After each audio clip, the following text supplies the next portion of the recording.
My name is Keith Bergman. I'm chair of the Affordable Housing Trust Study Committee, and our committee has been charged by the Select Board in preparing a proposed bylaw to adopt a municipal affordable housing trust.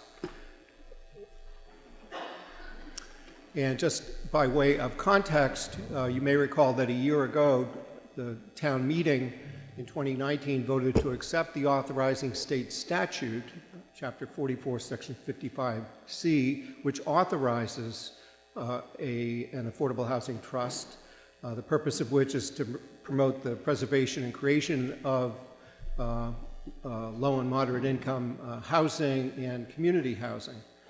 This article, this year, Article 13, implements that prior vote by proposing to adopt a Town of Concord Municipal Affordable Housing Trust bylaw. In that bylaw, it would empower the Board of Trustees, who are appointed by the Select Board, that those trustees would have the ability to receive and disperse funds and real property that's dedicated to affordable housing, and that their activities would be subject to guidelines that are approved by the Select Board, and those guidelines would be consistent with the town's adopted housing goals. It's well to recall that a year ago, our predecessor group, the Affordable Housing Funding Committee, told the voters that Concord needs predictable, sustainable revenue sources so that funds are readily available when affordable housing opportunities arise. And without the necessary funds to act quickly, valuable opportunities could be missed. So you recall that a year ago, that committee brought a package of 4 articles, all of which were approved by town meeting. One was to appropriate $500,000 for affordable housing. Another accepted the statute, as I've mentioned, for Affordable Housing Trust Fund. And 2 of the articles authorized filing of home rule petitions to establish a building permit surcharge and a real estate transfer fee for Concord to be deposited in the Affordable Housing Trust Fund. Since then, the Select Board appointed a 5-member Affordable Housing Trust Study Committee, and that committee was comprised of myself, Lee Smith, Holly Darzan, Linda Miller, and Jim Terry, and we were also assisted by our Select Board liaison, Linda Escobedo. Over 100 cities and towns have accepted that statute, and the statute provides the language that we have based the bylaw on. The Select Board has voted to recommend this proposed bylaw, and it would require approval of town meeting and then the Attorney General, who has 90 days to act after that. In the bylaw itself, the Select Board would appoint 5 to 7 trustees, which would include 1 Select Board member, who would be a voting member of the Board of Trustees. The Select Board, as I mentioned, would approve the trust policy goals and guidelines consistent with the town's adopted housing goals. So it would be a board, the trustees would be an integral part of the town's program for housing. The Select Board approval would be needed for the trust to borrow money or to mortgage or pledge trust assets, or to purchase or convey interest in property, or to amend the trust document. And the town treasurer would be the custodian of those of the trust funds. Potential funding sources for a municipal affordable housing trust include the 2 home rule petitions that I mentioned, if those are enacted, one for building permit surcharge, another for real estate transfer fee. Also, town meeting appropriations could be deposited in the fund. In this year's town meeting warrant, the article which follows this one in the warrant, Article 14, proposes to appropriate $500,000 for affordable housing, and provides in that article that those funds could be deposited or transferred by the town manager with Select Board approval to the Affordable Housing Trust Fund. Community preservation funds are a often a principal source of funding in communities that have affordable housing trusts, and that we would expect that the trustees would engage with the Community Preservation Committee about that. Developer fees can also be put in an affordable housing trust fund for a community with an inclusionary zoning bylaw. Sometimes a payment in lieu of provision of an affordable unit is made, so those funds could be put in an affordable housing trust fund. And also private donations can be deposited. And potential recipients of the trust funds could be the town of Concord itself, the Concord Housing Development Corporation, the Concord Housing Authority, or any other local development entity. In that way, we think the trust will complement the existing efforts and entities and programs in Concord. And the trust could also act quickly when affordable housing opportunities arise, because they would need not have to wait for an annual town meeting to have the authority to spend its funds. It would have the authority to spend the funds and even to acquire property if the selectmen voted to approve. So that is the proposal for a general bylaw for Affordable Housing Trust Fund. Thank you, Keith. Are there any questions from the select board? We have had a chance to discuss this a little bit. Do you have any questions, Ms. Bergman? Are there any questions from the public? And if there are, not just for this one, but for other articles, there's a mic in the back, Henry. So if you could, can you?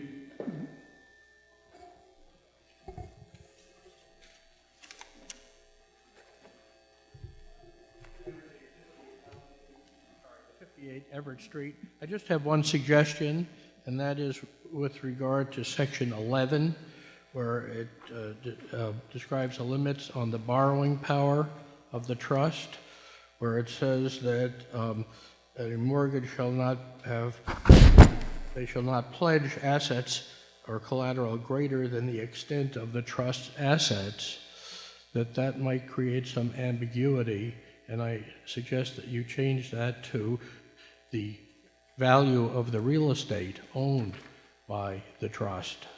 Are you following that, Keith? So this is in section 11? This is Section 11, yes. It looks like that's in item 11 of section 6. Well, it's on Yeah. 16. It starts to borrow money or such, Okay. on such terms. Section 6, number 11. I can share that the language as it appears in item 11, we lifted directly from the statute.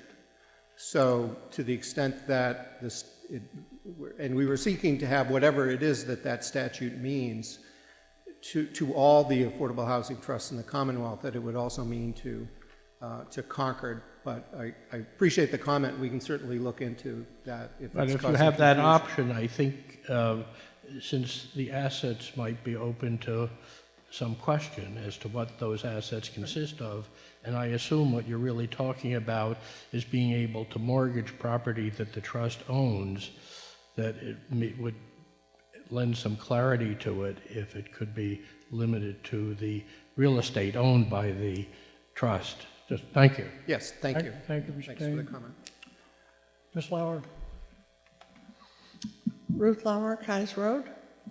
I have a few questions. I hope you'll bear with me.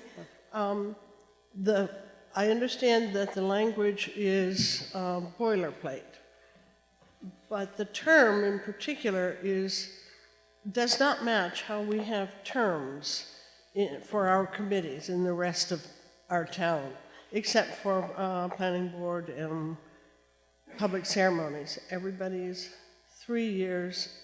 And if we could make it match so that it feels more like one of our committees instead of, a state committee, I would be thrilled. I'd be pleased to answer that, and regrettably, the statute itself, under which we're operating, defines the term as a 2-year term. Our approach to that was and frankly, the concern is the Attorney General cannot approve a local bylaw that conflicts with state law. So I think we're stuck with 2-year terms, but there's, we recognize that that if someone's there for 3 2-year terms, that would be as long as And as 2 3-year terms. evens out, yes. Yeah. Also on the language of the trust, I'm assuming then that we can't build in associate members to bring people, you know, to learn their job and bring them up to speed. On section 6, we're talking on number 5 and 6, we talk about employing advisors and agents and paying them reasonable compensation. Is that going to be within the purview of the Board of Trustees or the Board of the Select Board? In particular, up to now, the hiring attorneys has been the task of the town manager. And the reasonable compensation for advisors and agents, is this somewhat like we do trustees of town donations? Thank you. And I'm getting to the end. Section 7, all expenditures will be processed through the town's payment warrant. So the money lives here. And the town treasurer is doing the assignment, distribution. Yes, that's correct. The Board of Trustees would be a municipal board, they'd be a town board, and the funds that they are in charge of would be town funds that are administered in the way any other monies are with any other municipal board. Thank you. I'm getting to the end. Number 10, duration of the trust. This can be terminated by a majority vote of town meeting. Does that mean a majority vote of town meeting can institute the trust as well? We don't say here if it requires a 2/3 majority or a simple majority. It was a simple majority vote of town meeting that accepted the On both statute. ends. It would be a simple majority vote to adopt the general bylaw as well. But the provision would, as you point out, in the duration of the trust, majority vote, it would also be a simple majority vote to get out of the trust business. Finally, does this build in any aspect of Concord preference? There's, to the extent that we are following all of the guidelines and programs that are currently in place, that we're going to be in the funding business. So if it's a Concord project and subject to all of the approvals that goes through, it would have whatever preferences live in those other programs. There would be no reason to exclude it, but there's not a specific. The trustees would be a funding source for other programs, and if they're creating affordable housing, that also gets counted on. The goal is to count it on the subsidized housing inventory, then that will be subject to a so-called LIP agreement, which the state approves, and so all of those requirements that are in place to be able to have affordable units be counted, and the degree to which you can have a local preference or not would be, none of that would be because it's coming from the trust.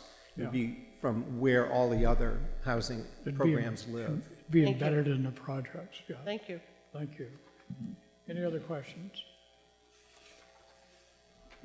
Dean Banfield, 73 Walden Terrace. I'm the chair of the Finance Committee, but I'm just speaking for myself. Mr. Dane brought up an interesting idea, which is that the trust might hold assets in real property. I don't think that's the intention of this. I think this is a financial function. So if you could clarify that, just so that we're not left with that understanding, or if it's possible for the trust to hold real estate, please let us know how that would work. It is possible under the statute for the trust to hold property. That's why, but what we have established in the bylaw is that it would require, in the third bullet here, it would require select board approval for the trust to purchase, accept, sell, lease, exchange, transfer, abandon, convey interest in real, personal, or mixed property. We didn't think that the trustee should have that authority on their own, and that it should be with the approval of the select board.